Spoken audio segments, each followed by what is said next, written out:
રાજુલા જાફરાબાદ નગરપાલિકાની ધાતરવડી ડેમ 1માં પાણીની પાઇપલાઇન નાખવાનો મામલો. પાણીની પાઇપલાઇનની કામગીરીમાં શરૂ થતાં ખેડૂતોમાં ભારે રોષ ભભૂક્યો. ખેડૂતો અને પોલીસ વચ્ચે ઘર્ષણ સર્જાયું. પાઇપલાઇનની કામગીરી શરૂ કરતા 13 ગામના ખેડૂત સમિતિના આગેવાનો થયા એકઠા. એએસપી સહિતના પોલીસ કાફલો બંદોબસ્તમાં ગોઠવાયો. મોટી સંખ્યામાં ખેડૂતો એકઠા થઈને વિરોધ નોંધાવ્યો.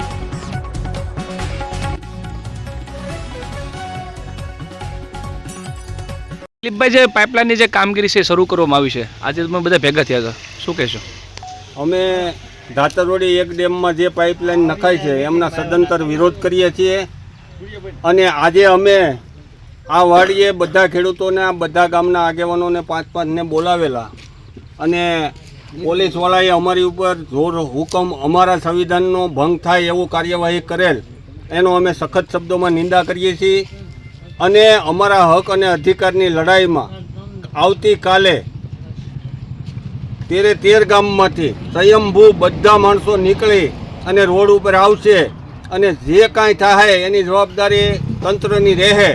અમે તંત્રને આવેદનપત્ર આપેલું છે, કુંવરજીભાઈ બાવળિયા સાહેબને આવેદનપત્ર આપેલું છે, અમે બધાને જાણ કરેલી છે. છતાંય આ ખેડૂતોને ઉપરથી માવઠાનો માર છે, એની હેરાનગતિ છે.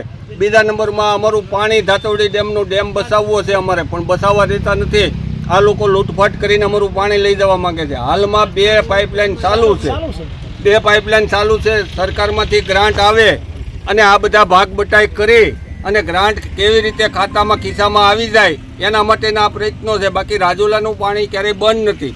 અને અમારી ખેડૂતોની માંગ છે કે ડેમ ઊંચો લે, પાઇપલાઇન જે સાઈઝની છે એ જ સાઈઝની ફરીવાર આવે. ડેમમાં 20 વર્ષથી અમારી મીટરની માંગણી છે, હજી મીટરની માંગણી સંતોષાણી નથી. ઉપરથી ખેડૂતોને દબાવવામાં આવે છે અને બહાર નીકળે તો 2 બાજુ પોલીસને મૂકી અને પાછા વાળવામાં આવે છે. આતંકવાદી જેવો અમારી અરે વ્યવહાર કરવામાં આવે છે. સરકારશ્રીને અમારી વિનંતી છે કે તમે સરકારના પ્રતિનિધિને મોકલો, અમે વાત કરવા તૈયાર છીએ, પણ અમને દબાવવાનું રહેવા દો તમે. જય હિન્દ, જય ભારત.